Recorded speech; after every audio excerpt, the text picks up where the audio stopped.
एक बार फिर से आप सभी का स्वागत है फाइनेंस गुरु के चैनल पर। और देखते हैं नया साल लेकर आया है खुशियों की सौगात या कुछ सदमे, क्योंकि ले आ गया है इनकम टैक्स में 5 अहम बदलाव। तो आइए जानते हैं वो बदलाव क्या है।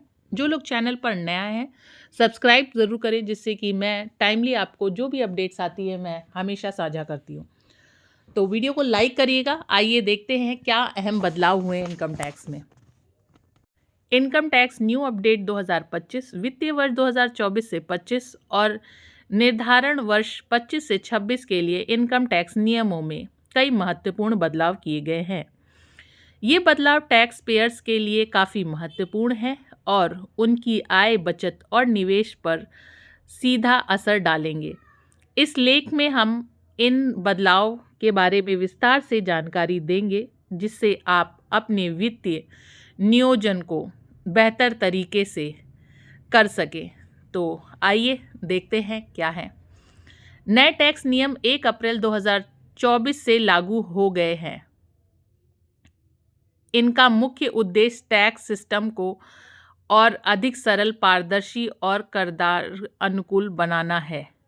साथ ही नए टैक्स व्यवस्था को और आकर्षित बनाकर अधिक से अधिक लोगों को इसे अपनाने के लिए प्रोत्साहित करना। नंबर 1, नए tax slab. New tax slab व्यवस्था के तहत टैक्स स्लैब में महत्वपूर्ण बदलाव किए गए हैं। इन बदलाव का उद्देश्य करदाताओं को राहत देना और नई व्यवस्था को अधिक आकर्षित बनाना है। नए टैक्स स्लैब कुछ इस प्रकार से हैं। जो 0 से 3 लाख रुपए तक कमाते हैं उनको कोई भी टैक्स नहीं देना है, 0%। 3 से 6 लाख रुपए तक वालों को 5% टैक्स कटेगा। 6 से 9 लाख रुपए वालों को 10% टैक्स की कटौती होगी और 9 से 12 लाख रुपए तक के में 15% की टैक्स कटौती, 12 से 15 लाख में 20% कटौती और 15 लाख से अधिक वालों के ऊपर 30% की कटौती होगी। इन नए स्लैब के करदाताओं को 17,500 रुपए तक की टैक्स बचत हो सकती है। 2, टैक्स डिडक्शन में वृद्धि, इंक्रीज इन स्टैंडर्ड डिडक्शन। नए टैक्स व्यवस्था में स्टैंडर्ड डिडक्शन की सीमा बढ़ाकर 75,000 रुपये कर दी गई है, या पहले 50,000 रुपये थी। इस बदलाव से वेतनभोगी करदाताओं को अधिक राहत मिलेगी। साथ ही फैमिली पेंशन के लिए स्टैंडर्ड्स डिडक्शन 15,000 रुपये से बढ़ाकर 25,000 रुपये कर दिए गए हैं। यह वृद्धि पेंशन भोगियों को काफ़ी राहत देगी और पेंशन भोगियों के परिवार को इससे काफ़ी सहायता मिलेगी। नंबर 3, एनपीएस में न्यूनतम के योगदान पर अधिक कटौती। नेशनल पेंशन सिस्टम एनपीएस में न्यूनतम के योगदान पर कटौती की सीमा बढ़ा दी गई है। अब नए टैक्स व्यवस्था में एनपीएस में न्यूनतम के योगदान 14% तक की कटौती का लाभ लिया जा सकता है, या सीमा 10% थी पहले। यह बदलाव कर्मचारियों को उनके भविष्य के लिए अधिक बचत करने के लिए प्रोत्साहित करेगा और उन्हें टैक्स लाभ भी प्रदान करेगा। नंबर 4, कैपिटल गेन टैक्स में बदलाव। कैपिटल गेन टैक्स की दरों में भी बदलाव किया गया है। ये बदलाव शेयर बाजार और अन्य निवेश उपकरणों से होने वाले आय पर लागू होंगे। Short term capital gain STCG पर टैक्स दर 15% से बढ़ाकर 20% कर दी गई है।